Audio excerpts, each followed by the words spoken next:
We're talking some bracketology today for the Maryland Terrapins.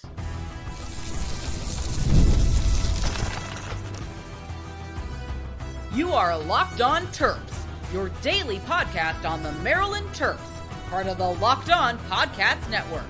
Your team every day.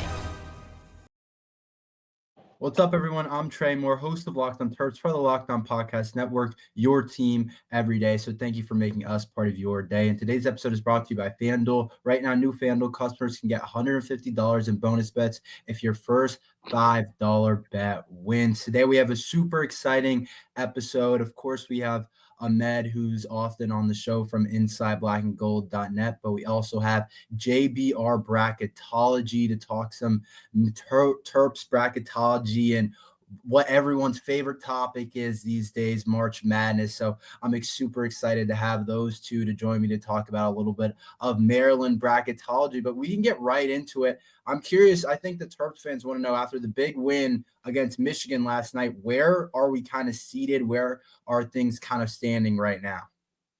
Yeah, I mean, I think, depending on where you look, Maryland's kind of sitting as either kind of the last 4 seed or the top 5 seed. I did not put out an update today, Thursday, but I will, or planning to at some point on Friday. But right now, they are my top 5 seed. I kind of have them right behind Arizona and Clemson. The metrics took a really big jump up. I think I saw that the WAB, the wins above bubble resume metric, went up 9 spots just from the win last night on the road at Michigan. So, Maryland's resume metrics now getting a little bit closer to that KenPom, that Torvik, that net numbers that have been, kind of top 15 for a few weeks now. Getting those resume metrics closer to that, I think really helps Maryland's resume. Obviously the biggest black eye on the resume is the non-conference strength of schedule. And, there's nothing they can do about it at this point. I was certainly a little bit disappointed myself over the summer when I saw the schedule, if I'm being honest.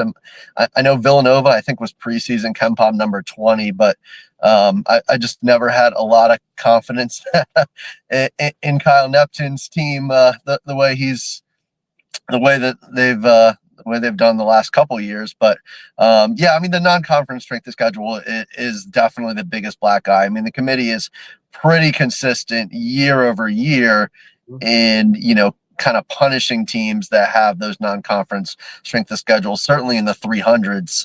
Maryland's today sits at number 322. Arizona played a very hard non-conference strength of schedule. They just didn't win any of them. But Arizona's metrics are very similar to Maryland's. I think for Arizona, like, they play on the road, I believe, at Kansas this weekend. So it's just going to come down to, does Arizona win at Kansas and stay ahead of Maryland, or does Arizona fall at Kansas? And that would open up a spot for Maryland to move up to the 4 line. I think there's a really good chance Maryland ends up as a 4 seed if they can get, beat Northwestern obviously this weekend. But as long as they win at least one in the Big Ten tournament, I feel like there's a pretty good chance at a 4 seed. Their road record now is actually really good, right? They started 0-4 on the road, and now, you finish 5-5 on the road in the Big Ten. Like, that's really impressive. I mean, this is not an easy league. There's no easy games. I mean, Maryland dropped a road game to what would be considered the worst team in the league, Washington. But, Washington's still been, kind of a top 90, top 100 team most of the season. And then, Maryland is 2-0 in neutral games. I know none of them necessarily move the needle necessarily over Villanova and Syracuse, but, a 7-5 combined record away from home for a Big Ten team, I think definitely stands out in a good way on the resume. Yeah, I actually think you hit the nail right on the head there. I think it was pretty interesting yesterday with all the noise just after that West Coast swing, losing to dropping to Oregon, like you said, Washington. But testament to Kevin Willard. That was a big question kind of going into the season. Can Maryland consistently win away from College Park? And at least this year, especially the second half of the year, they proved to do that. But you did kind of touch on it. That non-conference strength of schedule in the last couple of years, we've seen those teams, some teams that get knocked, it's because of that non-conference strength of schedule. I think I looked at earlier this week. I think Maryland was 360th in KenPom in the non-conference strength of schedule. And I am curious, with the Jerry Palm kind of being that outlier, having Maryland as a 7 seed, whereas a lot of people are looking at Maryland as 5, 4, and potentially if the Big Ten tournament kind of plays into their favor, maybe a 3 seed is kind of in sight. But I think it might be a little bit too tough. But I am curious, from your perspective, do you think that Maryland could, when a lot of us thinking 4 or 5 is realistic, do you think it's realistic to say maybe Maryland does end up dropping a seed line because of that non-conference strength of schedule?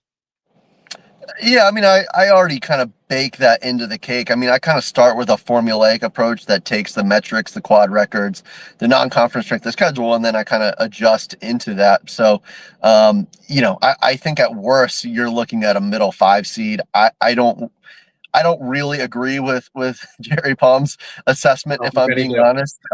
One other thing I will point out, though, the non-conference strength of schedule, because a lot of people reference the Ken Palm non-conference strength of schedule. That is not the number that is on the team sheets. It is the net non-conference strength of schedule. So, like I mentioned earlier, their net non-conference strength of schedule is number 322. Yeah, it's still not good, but just to clarify, it is technically better than the Ken Palm non-conference strength of schedule. I got you. I think it was just in terms of with it being that low, but obviously, like you mentioned, being Maryland kind of really being able to bolster their resume with that non-conference or with the through their conference slate, and obviously being able to convince or pull off the convincing win in Michigan last night, 71-65, definitely helped give them some momentum. And again, I think kind of historically, we've kind of seen the selection committee kind of devalue some of the conference tournaments as well. But I'm kind of curious for you as well. I guess, do you feel that a 3 seed is probably that ceiling, or do you feel like it might be a little bit too far out of reach at this point, at this stage in the season? I think it's probably too far, just because the Big Ten tournament is so late, and the selection committee has a really long, drawn out process. And we've seen consistently Big Ten teams that make deep runs into the conference tournament that it just never seems to make any difference at all. Maryland, assuming they beat Northwestern, I think that they're locked as a double bye. Is that correct? Yeah. So they're not even going to play until Friday. Like, the committee's probably already going to be voting on the 3 and 4 seed lines before Maryland even plays Friday. So it's unfortunate. It's not fair, but I would be pretty surprised if Maryland could get to the 3. But I mean, if you can get to the top of the 4 line, the way bracketing works is the teams at the top of each seed line tend to get more preferential treatment than the team at the bottom of the seed line, right? If you're the last team on your seed line, you by default get whatever's left. So, by being at the top of the seed line, you get a little bit better choice in terms of both region and pod site. But yeah, I mean, it would be nice to avoid Seattle, which is kind of what you're looking at if you were a low end 4 seed or somewhere on the 5 line. So, moving up as much as possible over the next week would be advantageous, just in terms of a travel perspective.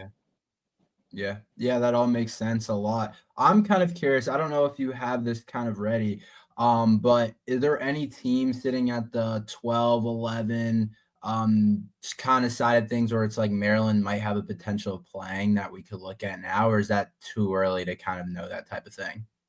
Well, I had Maryland as kind of the top of my 6th line for the last week or so, and they kept being paired up with VCU, which would be interesting. But now that you're looking at the 4-5 line, you're right. You're more likely looking at the 12 seeds and potentially the 13 seeds.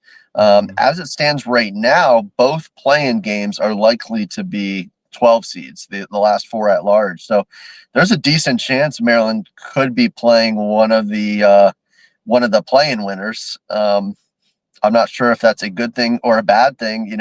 I think more often than not, at least one of those winners does end up making at least a little bit of a run. So I feel like you'd rather play one of the mid-majors, but those mid-majors, you're talking about basically the best mid-majors in the country. I mean, it's scary, right? I mean, those are usually veteran groups. They're usually fundamentally sound. They shoot the ball well. They don't turn the ball over. They usually do a lot of things really, really well, even though they may not have the raw talent or athleticism as a team, like Maryland or any other team on the 4-line or 5-line. Right.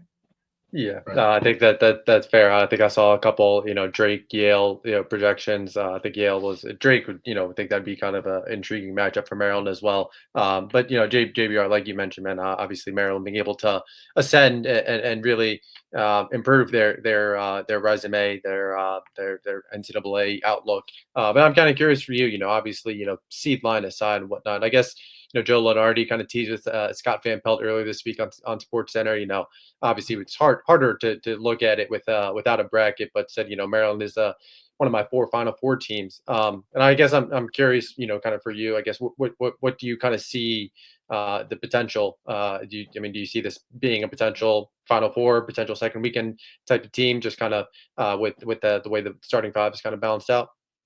Yeah, no, absolutely. I mean, I think this team is as good as any Maryland team, probably dating back to 2010. I mean, I think that the teams at the top in 2025 are better than most teams at the top over previous seasons. I think those top 5 to 8 teams are really, really good this year. But at the same time, upsets happen. And, if you're able to get yourself on the 4 or 5 line, like there's no guarantee that you end up playing the 1 seed in the Sweet 16.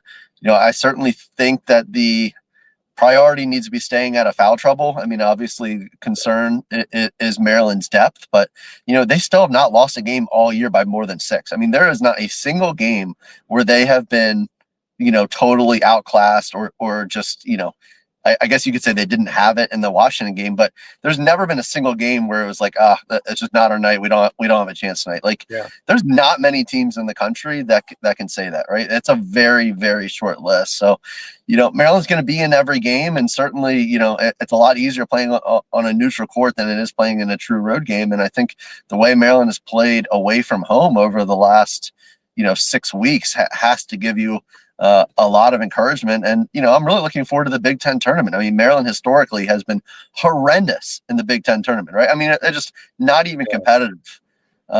Just haven't even come close to making a run. So, it would be exciting. You get the double bye. I mean, I was looking at some of the potential matchups today. Like, I don't know that there's any one team that I'm that scared to play. I mean, I think Maryland has a very good chance to beat any team in the Big Ten on a neutral court, including Michigan State. Yeah, I could see that. And you, like you mentioned, the way that they're playing. Realized that last night Maryland's only, I think, 8 points away from a 15-game winning streak, which is wild. So, obviously everyone's talking about Maryland being a potential trendy pick, but yeah, no, obviously they've been able to generate some momentum. Trey, if you have anything. Yeah, no, I mean, that's basically all I have. Thank you guys for joining us. Make sure you guys go over to JBR Bracketology for all bracketology, doing some awesome stuff over there on Twitter. And then, of course, InsideBlackandGold.net for all your latest Terps news. But thank you guys for listening to Locked On Terps. Make sure you guys like and subscribe. We're here every day talking Maryland football and basketball. So thank you guys for listening to Locked On Terps.